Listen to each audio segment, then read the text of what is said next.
ایک بندہ جی عبد الرحمان انہیں تھدا پورا بھیجا جے، اے دیکھ لو یار، باقیوں کا بھی خیال رکھیں۔ چلیں میں پڑھ دیتا ہوں۔ ہر صحیح حدیث پر عمل کرنا ضروری ہے، جیسے بخاری میں کھڑے ہو کر پیشاب، تو کھڑے ہو کر پیشاب کرنا جو ہے یہ جائز ہے۔ خود حنفی علماء نے اس حدیث کا دفاع کیا ہوا ہے، مرد کے لیے جائز ہے نا جی، یہ تو بہت بڑی فیسلٹی ہے۔ یہ آج کل آپ ذرا پوچھیں نا، ایئرپورٹس کے اوپر ملٹی نیشنل جو کمپنیاں ہیں ان کے آفیسز کے اندر اور ہوٹلوں کے اندر کتنی بڑی یہ فیسلٹی ہے کہ مرد کھڑے ہو کے پیشاب کرنے کی انہوں نے باقاعدہ جگہ بنائی ہے۔ اس پہ میری ویڈیو ریکارڈ ہے۔ عمومی سنت نہیں ہے، اور عمومی سنت اس لیے نہیں ہے کہ کھڑے ہو کر پیشاب کرنے کے لیے پھر چھینٹوں سے بچنا بھی پھر ضروری ہوگا۔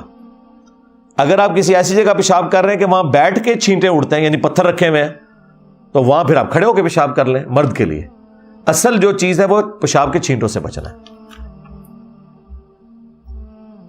نبی علیہ السلام نے فتح مکہ کے بعد دوسرے ممالک کے بادشاہوں کو خطوط بھی لکھے۔ آپ یہ سلسلہ کب شروع کریں گے؟ اس کی ضرورت ہی نہیں ہے۔ اس کی وجہ یہ ہے کہ یہاں پہ جو مسلمان ہیں ان تک بھی میری ویڈیوز پہنچ چکی ہیں۔ دنیا میں کون سی مسجد ہے جدھر میرا ذکر خیر یا بد نہ ہوتا ہو؟ اچھا رہ گیا یہ انگلش والا معاملہ ہو رہا ہے، اللہ کے فضل سے انگلش سب ٹائٹل کے ساتھ جتنی کریٹیکل ویڈیوز تھی ایتھیسٹ سے متعلق، میری 1 2 نہیں درجنوں ویڈیوز اپلوڈ ہو چکی ہیں، اور باقاعدہ ان کے نیچے گوروں کے کمنٹس بھی موجود ہیں۔ ابھی تو ایک گورا مسلمان ہوا ہے، اس نے انگلش سب ٹائٹل کو بنیاد بنا کے اس نے اس کے اوپر ریئیکشن ویڈیوز بھی ریکارڈ کرائی ہیں۔ ٹھیک ہے، where dead God come from, یہ میری ایک ویڈیو تھی ہدایہ وکٹری چینل کے اوپر، آپ جائیں اس کے نیچے ایک پروفیسر ہے فزکس کے، 53 ایئرس ان کی ایج ہے، وہ پڑھاتے ہیں انگلینڈ میں، انہوں نے باقاعدہ کامنٹس کیے ہیں کہ مجھے یہ فزکس کی جو آپ نے term entropy, second law of thermodynamics اور یہ چیزیں جتنی ڈسکس کی ہیں، میں حیران ہوں کہ مسلمانوں میں ان چیزوں کا پتہ ہے، ان کو یہ نہیں پتا ہے کہ یہ کوئی مولویوں کی آؤٹ پٹ نہیں ہے، یہ مجھے اس لیے پتا ہے کہ میری میکینیکل انجینئرنگ ہے۔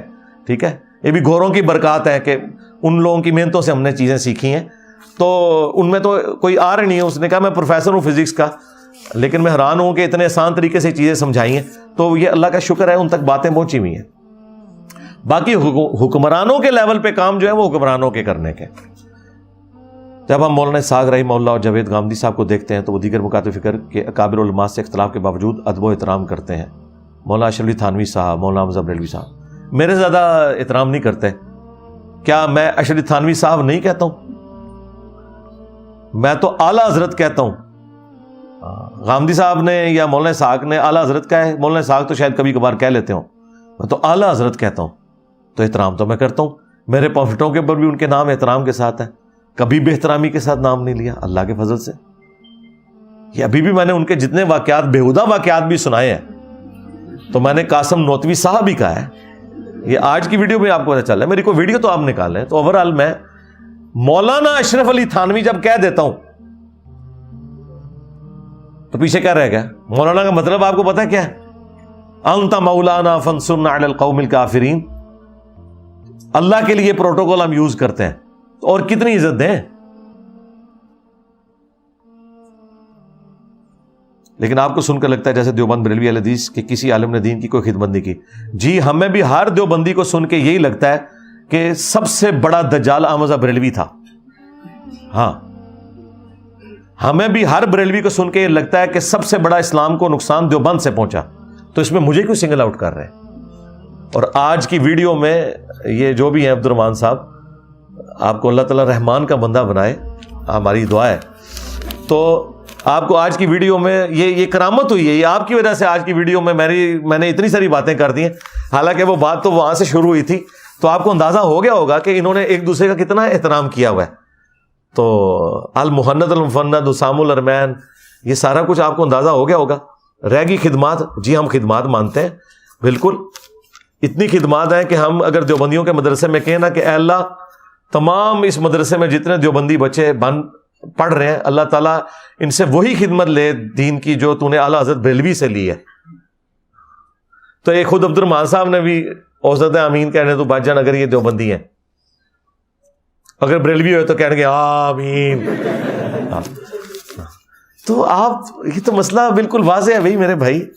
میں نے تو گن پوائنٹ پہ اسام الرحمین نہیں لکھوائی، یا کسی غار میں تھی تو میں نے دریافت کر لی اور لا کے وہ کراچی کے ہمارے مفتی صاحب، ہمارے بھائی، ان کو اب سمجھ آ گئی الحمدللہ، میرا حسن ظن ہے۔ کیونکہ انہوں نے یہ کام اب چھوڑ دیا, انہیں پتہ چل گیا کہ ادھر کام یہ نہیں چل سکتا اس طریقے سے. وہ کہتے ہیں یہ کتابیں پرانی ہو چکی تھی, اس نے لا کے تو امت میں آگ لگا دی, یعنی اس زمانے میں وہ کہتے تھے. تو میں نے کہا تھا یار یہ تو تب ہونا جب یہ پرنٹنگ میں نے کی ہو, یا اعلیٰ حضرت جاتے ہوئے اپنی قبر میں ساتھ ہی لے گئے تھے اسام الارمین, اور میں نے وہ دریافت کر کے تو اس کی کاپیاں نیٹ کے اوپر چڑھا دی ہیں. پھر تو آپ کو جب خود الیاس قادری باپا جانی نے یہ پابند کیا کہ میرا ہر مرید اسام الارمین پڑھے گا, تو وہ پرنٹ کر رہے ہیں اس کو. المہند علی المفند کو دیوبند نے خود عقائد اہل سنت علماء دیوبند کہہ کے پرنٹ کیا ہوا ہے, میں نے پرنٹ کرایا ہے کہ جی تسی یہ پرنٹ کرو تو میں تھوڑی منجی ٹھوکاں. پھر میں نے تو نہیں کہا نا, تو خود ہی کیا ہوا ہے. تو میں احترام سے ہی نام لیتا ہوں اللہ کے فضل سے. رہ گیا آپ نے غامدی صاحب کی بات کی ہے, غامدی صاحب کے جو احترام کا رویہ ہے اس سے کتنے دیوبندی ہیں جنہوں نے اللہ کے فضل سے اپنی توحید کی اصلاح کر لی ہے اور سنت کے معاملات میں اصلاح کر لی ہے. لیکن دیکھ لیں میرا ایک کلپ ایٹھرلی اوپر تے اوپرلی ایٹھر کر دیتا ہے, یہ فرق ہے نا. آؤٹ پٹ دیکھیں, تو اس طرح کی باتیں پہلے بھی لوگ کرتے تھے, فرق نہیں پڑتا تھا. فرق پڑتا ہے جب آپ للکارتے ہیں سسٹم کو, ٹھیک ہے. اور وہ سنت ہے, میں نے بتایا آنکھیں سرخ ہو جاتی, غصے میں اضافہ ہو جاتا, آواز بلند ہو جاتی. یہ سٹیج پہ بیٹھنے کا تقاضا ہی ہے, ٹھیک ہے. ہاں آپ نارمل گفتگو میں بے شک گپ شپ کریں وہ تو ٹھیک ہے, تو اللہ کا شکر ہے.